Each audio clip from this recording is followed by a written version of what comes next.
Hello friends, कैसे आप सब। हम उम्मीद करते हैं आप लोग बहुत अच्छे होंगे। स्वागत है आपका बायोजाइम इंस्टीट्यूट पे। आज हम लोग एक कहानी के माध्यम से समझेंगे जीवन का मूल्य क्या है, जीवन कितना मूल्यवान है।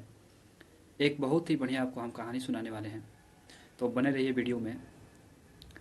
एक बार की बात है, बुद्ध ने से उनके शिष्य ने पूछा कि आप हमें ये बताएं कि जीवन की कीमत क्या है।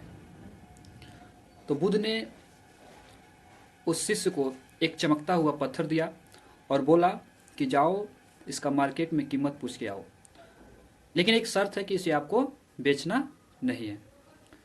तो शिष्य उस पत्थर को लेकर मार्केट में निकल गया और वह एक अमरूद वाले के पास गया और बोला कि इसका कीमत आप क्या देंगे। तो वो बोला कि आप इसके बदले में आप 12 अमरूद हमसे ले लें और इस पत्थर को आप दे दीजिए। फिर वो आगे निकल गया, एक आलू वाले के पास गया। आलू वाले से जब उसका कीमत पूछा तो उसने कहा कि इसके बदले हम एक बोरा आलू आपको दे सकते हैं, लेकिन शर्त तो ये था कि उसको बेचना नहीं था। फिर वो आगे निकल गया और एक सुनार के पास गया। जब सुनार के पास गया तो सुनार जब देखा उस पत्थर को तो उसने झट से 50 लाख रुपया बोला कि आप हमें 50 लाख हम दे रहे हैं, आप हमको दे दीजिए। इनके बावजूद मना करने के उसने 2 करोड़ रुपया देने तक का वादा किया कि हम 2 करोड़ तक इसको दे सकते हैं, आप हमें इसे दे दीजिए। बट शर्त ये भी था कि यहाँ बेचना नहीं है।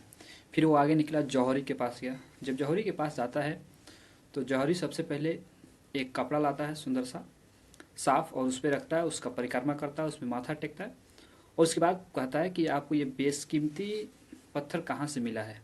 इसको हम लोग रूबी बोलते हैं। अगर इस पत्थर के लिए, इस रूबी के लिए पूरे राज्य को भी बेच दिया जाए तब भी इसका कीमत नहीं चुकाया जा सकता है। उनका बुद्ध का जो शिष्य था इतना परेशान था, हताश था, उसको समझ में नहीं आ रहा था कि एक जो ये पत्थर है, कई लोगों ने इसका अलग अलग मूल्यांकन किया। वो गया, बुद्ध के पास गया और जाके सारी बात को बताया। जब बुद्ध को ये बात बताया तो बुद्ध ने बोला कि जीवन इसी तरह से रूबी पत्थर की तरह है, चमकता हुआ पत्थर की तरह है। और एक चीज़ आप ध्यान रखें कि सामने वाला अपना हैसियत, अपने ज्ञान और अपनी समझ से ही तुम्हारी कीमत लगाएगा। अक्सर हम हताश हो जाते हैं जब कोई हमारी सही कीमत नहीं लगाता है, हमको वैल्यू नहीं देता है।